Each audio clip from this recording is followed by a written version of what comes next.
Washington Grown is brought to you by the Potato Farmers of Washington. Learn why Washington is home to the world's most productive potato fields and farmers by visiting potatoes.com. And by Northwest Farm Credit Services, supporting agriculture and rural communities with reliable, consistent credit and financial services today and tomorrow. And by the Washington State Department of Agriculture's Office of the State Aquaculture Coordinator, supporting the viability and vitality of Washington agriculture.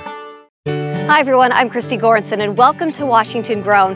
Currently, there are over 9,000 cattle farms and ranches in the Evergreen State. In this episode, we're going to meet some of the people who raise the beef from pasture to your plate. We'll make fresh beef tartare at Bar Cantinetta. It is some of the best beef I've ever had in my life. I mean, that's why I love Washington. Everything we get out here is really good. And we'll get a behind-the-scenes tour of the Cheney Rodeo. Everything kind of adds up to a party in itself, right? And that's what we're here for. Then we'll meet Peanut, a baby calf who needed some special treatment this winter. Come here, Peanut. That's a big bottle. All this and more today on Washington Grown.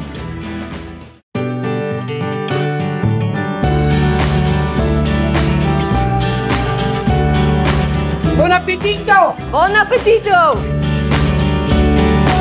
There are no fingers in there There's either. no fingers in it, and they still look green. This is happy food right here. That is heaven on a fork. Look at that smile! Oh, I've never done that Sweet, right? before. Got my hard hat on. Let's go.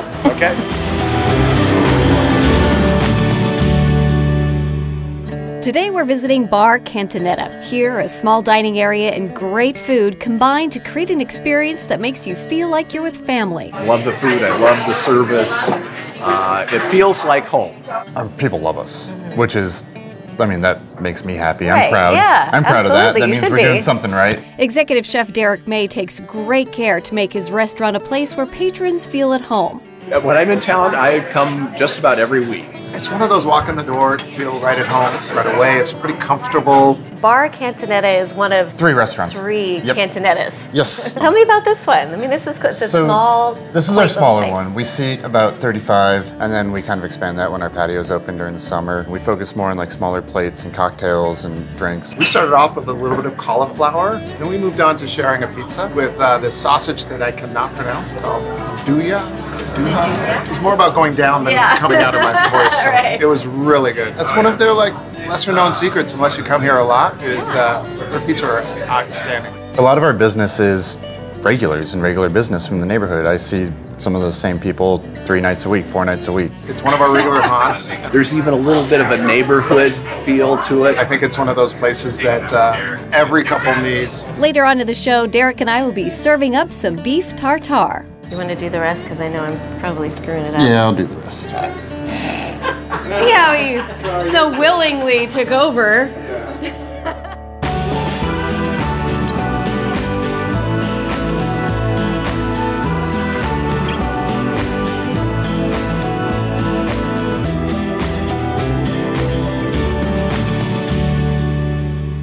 It takes some serious care to run a cattle ranch, and even more so during the winter. Today, we're in Almira, learning how ranchers deal with the frigid cold winters of Washington. My name's Carey McKay, and we're north of Almira, Washington, on a wheat and cattle ranch in the beginning of March.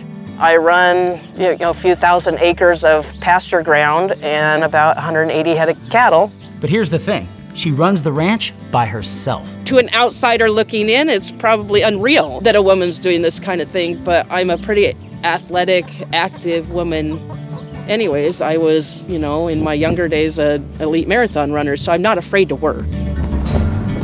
So tell me, what's going on here? This is my house cow. Her name is Peanut. Do farmers usually do this with calves? I don't know about most farmers, but they do here. This winter, Carey kept Peanut inside because she was the smallest between her and her twin. Most moms can't take both twins because they don't provide enough milk to feed both. And she was so small, and it's been so cold the month of February, it was just easier to keep her in the house. What are we preparing here? Actually, Peanut's had a sensitive stomach, and so we're gonna heat up some whole milk for now. All right. And give her a bottle and let her have some breakfast before she tears up the kitchen. And I think the linoleum floors help, right? Oh yeah. Throw a little bleach down and we're good to go. Come here, Peanut. I'm gonna hold this up a little higher for you. There you go. That's a big bottle. All right, Come look on, at this. Peanut. Let's go, Peanut. You coming, Peanut? Oh, potty break. Whoever thought you could potty train a cow, right?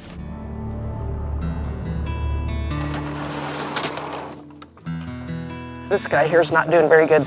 We're gonna give him a shot. He's been struggling since about the second day he's born. After talking to a veterinarian, Carey gives the sick calf a shot of antibiotics and a solution of medicine and electrolytes through a tube that goes down the throat and straight to the calf's stomach. Sometimes we get a calf that's not thriving, and some are born with the will to live, and some are not. If a calf should pass away, Peanut would be given to the mom to be a surrogate calf, giving the mother cow a new baby and giving Peanut a new mom. She thinks that that's her calf, and life goes on, and they live happily ever after. But that's the reason why I keep Peanut, is for a replacement in case I have something go down or pass away, and then I've got a replacement calf. We're right in the middle of calving season, and that keeps Carey very busy, checking for new calves around the clock. What does your day look like? I mean, you gotta be busy. This time of year I'm busy. When do you wake up? Well, when do I get to go to bed? Carey calves in the winter because in the spring, when it's muddy, the newborns can get infections from the mud. And when everything starts thawing out, we turn to a mud hole. We want to be done calving by the time the grass grows so that we can kick them out onto pasture and give them a chance to spend the summer growing and being with their mom. These are my bulls. Gotcha. They will stay in the herd and help reproduce the herd. Make more peanuts. Yep, make more peanuts. There we go. Well, Carey, thank you so, thank you so much for giving me a chance to go out there and feed some calves and feed little Peanut. I mean, awesome. I mean, you were working your butt off more than a lot of people are out there. And Thanks. I know for everyone out there, thank you for what you do. Yeah, thanks for coming. It's awesome. Yeah, thanks. Thank you for coming.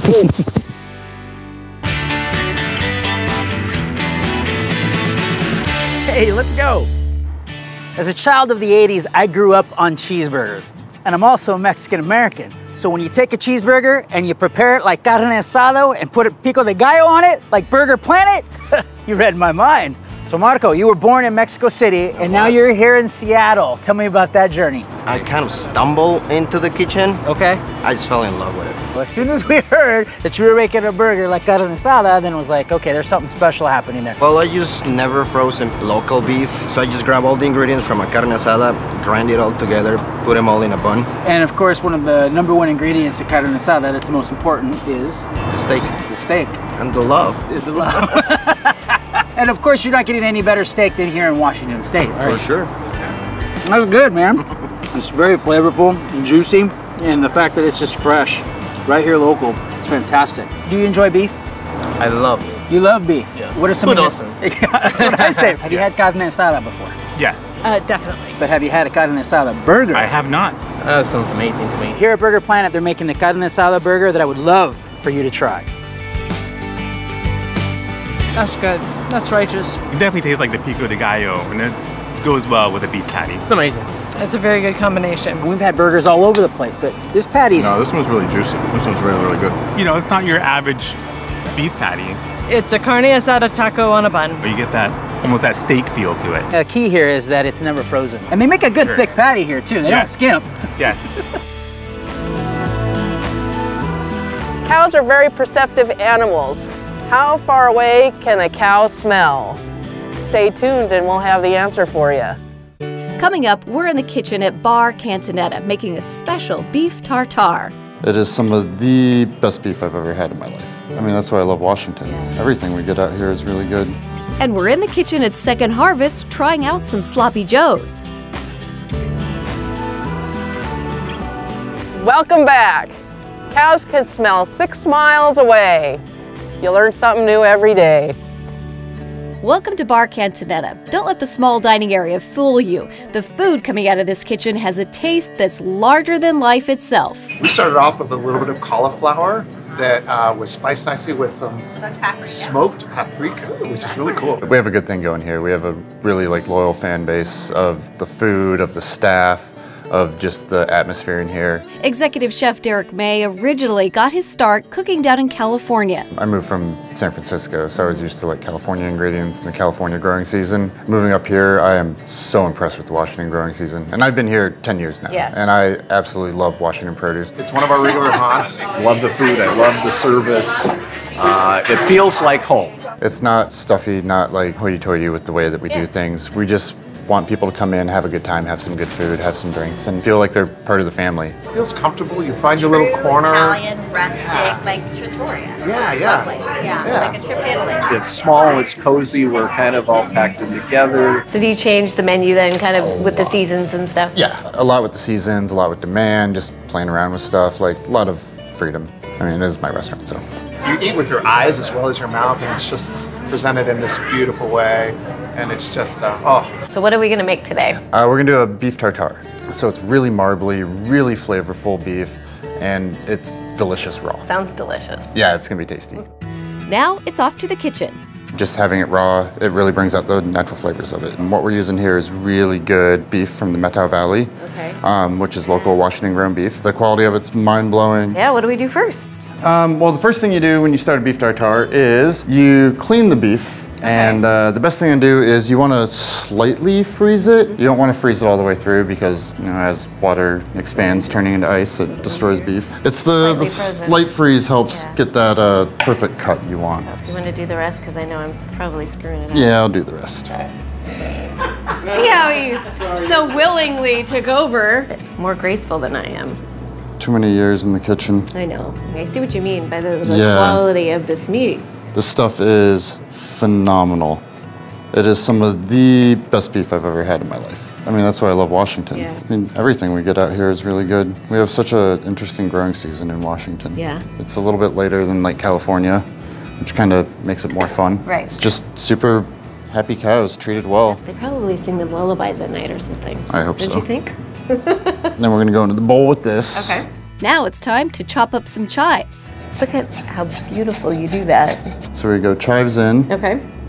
And then hit it with a little of the Maldon salt. You kind of want that bigger flake salt. Give it a little crunch and give it a little more flavor. Yeah. And some shallots. A little bit of the aioli. You don't want too much because you don't want it to become like a coleslaw or something. Right. You just want a little bit to kind of bind it together and give it some flavor. Then we add some olive oil and black pepper to the mix. Then you just get in there and you mix it up really well. And you kind of want that aioli and that olive oil to come together.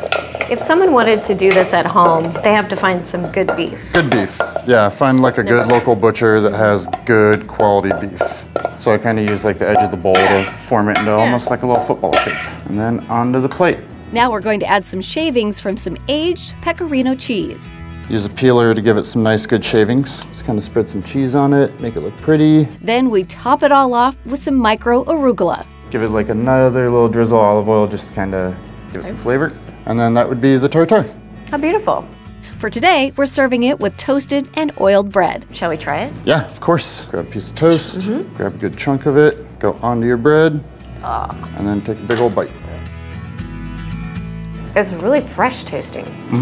Really fresh. Yeah, for what you'd imagine to be heavy with raw beef. It's all about the good beef. That is so good.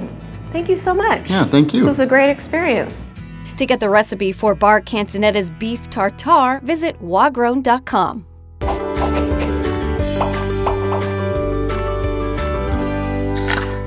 People have been using beef as a source of nutrition for thousands of years and first domesticated cattle around 8000 BC to provide a readily available source of meat and dairy. In the state of Washington, the beef industry employs over 13,000 people and contributes an estimated $5.6 billion to our economy every year. Beef is what's known as a complete source of protein, which means it provides the 9 amino acids our cells can't produce on their own. And just one 3-ounce serving of beef provides nearly half the daily recommended amount of protein for an adult. But beef provides more nutritional benefits than just protein. It's also a great source of vitamin B3, which helps us convert carbs and fat into energy. Beef is also an important source of minerals, especially iron and zinc, which are essential for our cells to function properly. Specifically, iron allows us to make new red blood cells, while zinc helps keep our brain and nerves healthy. So with all the nutritional benefits that it provides, why not Pick up some local Washington-grown beef the next time you're at your local market. Coming up, we're getting a special behind-the-scenes look at the Cheney Rodeo. There's some power in that pan. There is, there is.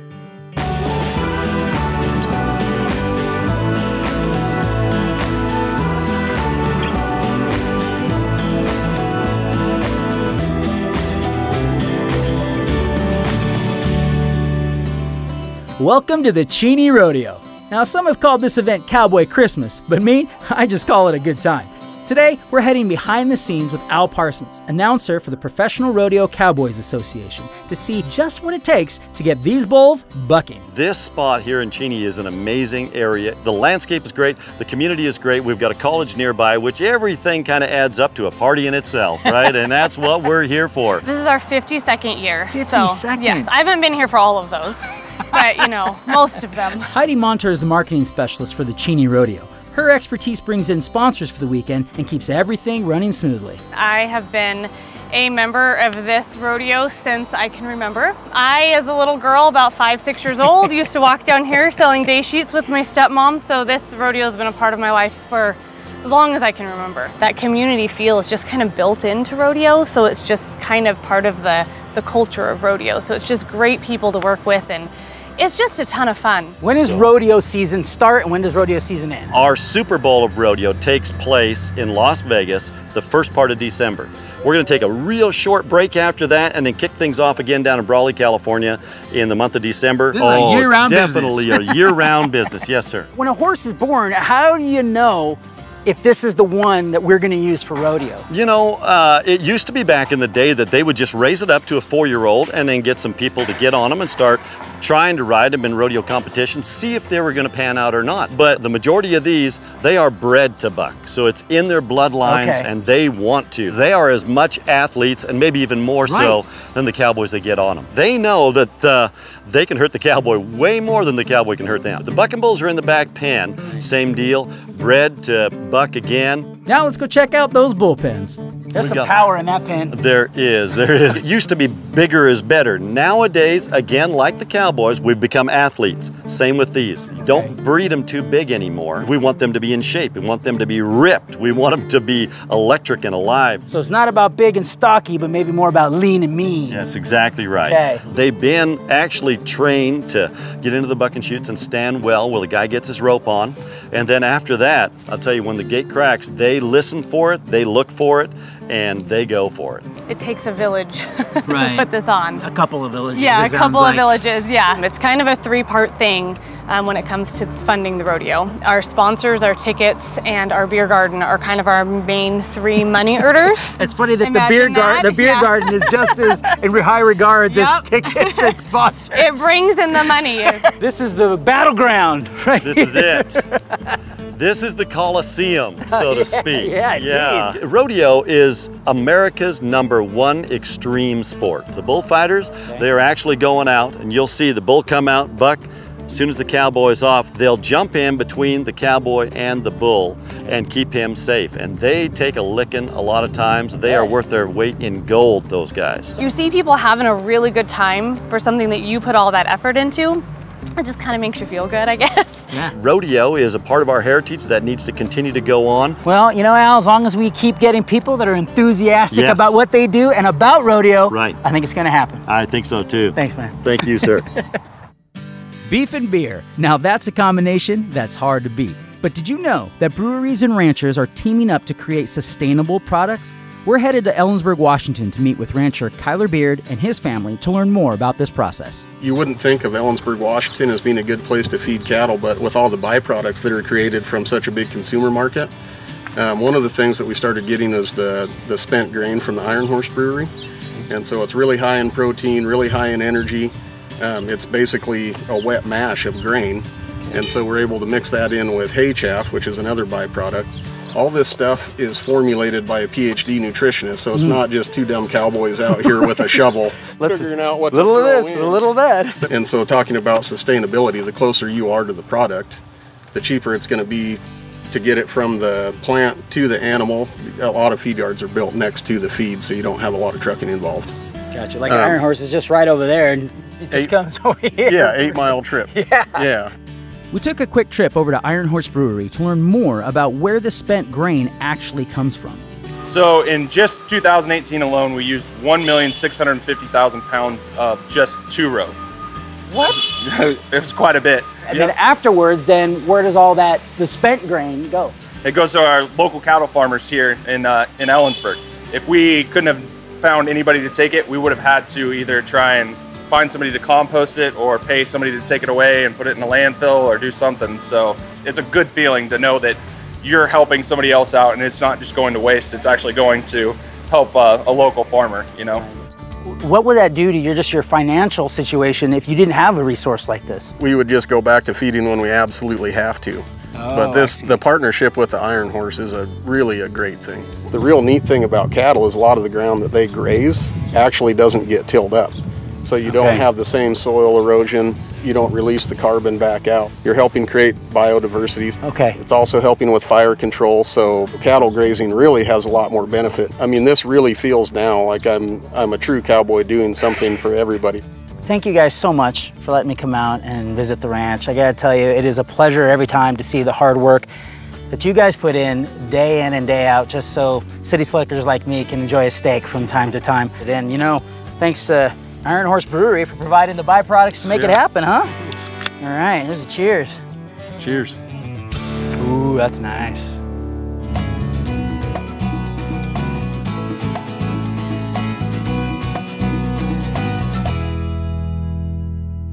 Tomas and I are in the kitchen at Second Harvest Food Bank in Spokane, and we're joined by Laurent Zarate. He is from Fleur de Sel. He's the owner and chef.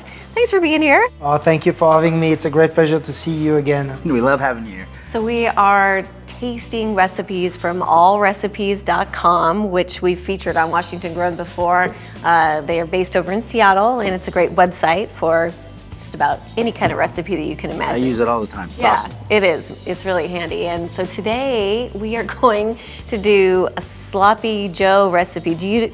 So Laurent's from France. So Sloppy Joe, a Sloppy Joe sandwich. So you guys were raised on that, right? Yeah, I've had them as a kid. Yeah, absolutely. It's not a burger. It's a sandwich. Why sloppy? Well, because it's kind of like putting like a spaghetti sauce with hamburger, you know, on a bun. Okay. And it's messy. Trying to eat It is messy. Right. So do you need a bib? Well, I do, because I'm wearing white, which probably wasn't the wisest choice. And you can't have a sloppy Joe without having a little tomato sauce around your lips so when you're done. We'll see who's getting that. So you get to experience the sloppy Joe. I cannot wait to have that. So this is Emily's Sloppy Joes, okay, Emily, and Emily says, just slap it on a bun and enjoy. Easy. All right. So let's do it.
All right, time for Laurent's first Sloppy Joe. First Sloppy Joe. Yeah. And I understand why, because I'm gonna put it everywhere. One of those sandwiches that you're like, how do I even approach this? And it's got some. I can see Oh, it just explodes all over the plate. The mesh. That's a What do you think? Like a meatball. You know, Yeah, it's kind like a of meatball sandwich, kind of. Yeah. Exactly. I really like the touch of brown sugar they put in there. It's just a touch of sweetness. And some vinegar in Yeah. it, so like this Really balances nice. the sugar. It's delicious, but I understand why. I don't want to make too much of a mess on camera. So some of the comments that people made taste just like the one I had in summer camp. Oh, okay. Right? I don't know. I've had some pretty bad summer camp sloppy joes. Cookie S says that this is great with ground beef, turkey, or pork. No, yeah. It's been a great hit. She adds a little teaspoon of mustard powder.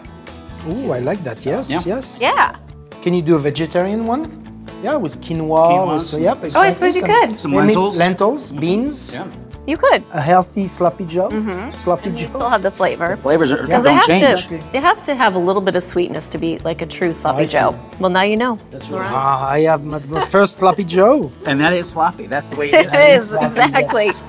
Oh, gosh. I like it. I'm making a mess. And this one is made also with was beef, right? Yeah. Beef from Washington. Washington beef. And I love it. It's ground hamburger and it's fresh and it's local, yeah, fresh, and local. and it's great. Yeah. Thank you. And messy. Dig in. And to get the recipe for Emily's famous sloppy joes, visit wagrown.com. So if you're looking for that personal connection to your beef producer, watch the labels at the grocery store, go to a farmer's market, or buy direct from a farm or ranch. That's it for this episode of Washington Grown. Thanks for watching.